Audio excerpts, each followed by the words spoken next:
अभी हाल में ही मध्य प्रदेश, राजस्थान, तेलंगाना, छत्तीसगढ़ में चुनाव हुआ जिसका रिजल्ट डिक्लेयर कर दिया गया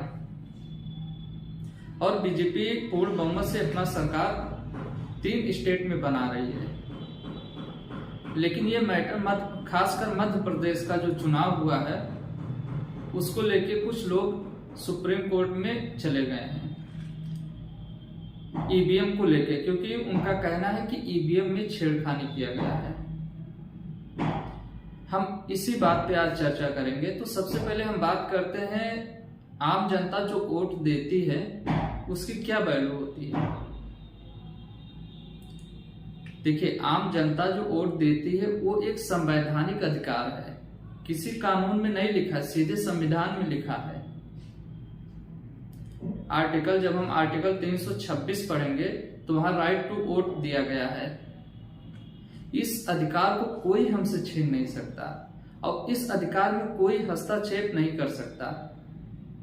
इसी बात को लेकर मध्य प्रदेश में ये हुआ है कि कुछ जगह जबरदस्ती वोट दिलाया गया, कुछ जगह वोट देने से रोका गया है।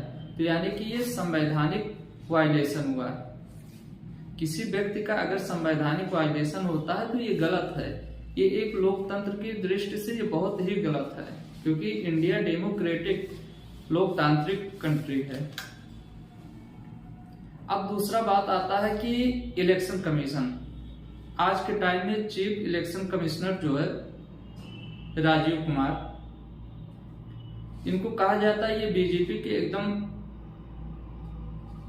पक्ष में ही सारी बातें करते हैं, बीजेपी के खिलाफ कोई बातें नहीं करते।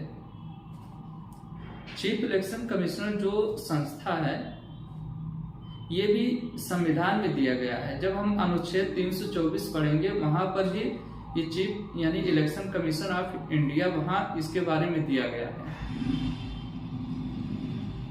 राजीव कुमार को कहा जाता है कि ये सारा काम सब कुछ अपना सारा काम बीजेपी के फेवर में करते हैं। एक बार सीजीआई, अपने देश के CGI chief justice of India बोले थे कि हमें ऐसा चीफ इलेक्शन कमिश्नर चाहिए जो समय आने पे प्रधानमंत्री के खिलाफ एक्शन ले। अपने देश में एक चीफ इलेक्शन कमिश्नर थे टीएन शेषन। टीएन शेषन को कहा जाता है कि उनसे प्रधानमंत्री तक डरते थे और वो नाश्ते में नेताओं को, ऐसा कहा जाता है वो नाश्ते में नेताओं को खाते थे, इतना उनका खौफ था और बहुत ही ईमानदार नेता थे वो, ऐसा कहा जाता है, क्योंकि उनसे सारे नेता डरते थे। अब यहाँ पर जैसे चीफ इलेक्शन कमिश्नर मुद्दा ये उठता है कि जब 15,000 केसेस इलेक्शन कमीशन के वेबसाइट पे पेंडिंग है जो मध्य प्रदेश के चुनाव को लेकर हुआ है, उसका निस्तारण किए बिना कैसे चुनाव डिक्लेयर कर देते हैं। इस बात को लेके एक मुद्दा ये बनता है, इस बात को लेके लोग सुप्रीम कोर्ट में गए हैं और मध्य प्रदेश में जो धोखाधड़ी हुआ है ईवीएम के साथ, ईवीएम पहले खोल दिया गया है, तमाम चीजें उसके लेके ये मैटर सुप्रीम कोर्ट में चला गया है और ये मैटर सुप्रीम कोर्ट में सीजीआई खुद देख रहे हैं, क्योंकि 15,000 केसेस जो पेंडिंग पड़े, केसेस या कंप्लेंट जो पेंडिंग पड़े हैं उसको पहले समाप्त कीजिए, उसको डिक्लेयर कीजिए क्या गलत है क्या सही है, उसके बाद आप डिक्लेयर कीजिए चुनाव रिजल्ट, उसके बाद रिजल्ट डिक्लेयर कीजिए। ये सब मुद्दे इस समय बहुत ज्यादा चल रहे हैं। अब बात आती है कि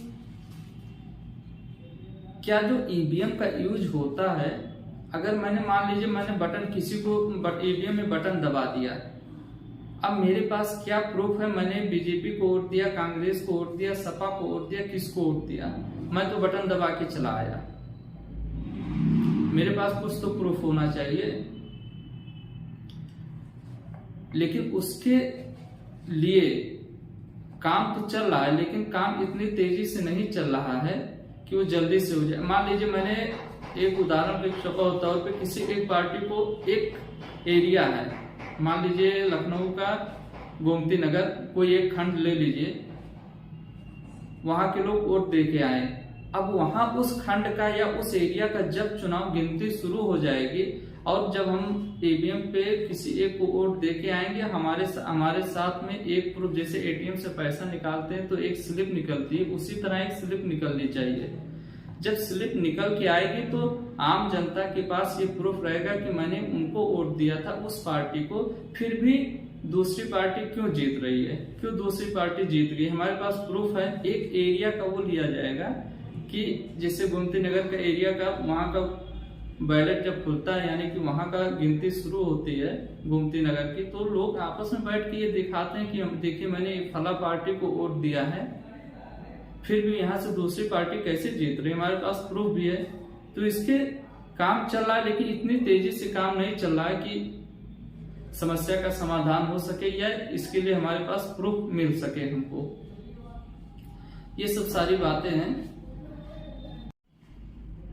अच्छा, बहुत से ऐसे कंट्री हैं जहां पर ईवीएम बैन है, यहां तक कि अमेरिका में ईवीएम बैन है, इंग्लैंड में ईवीएम बैन है, जर्मनी में, फ्रांस में।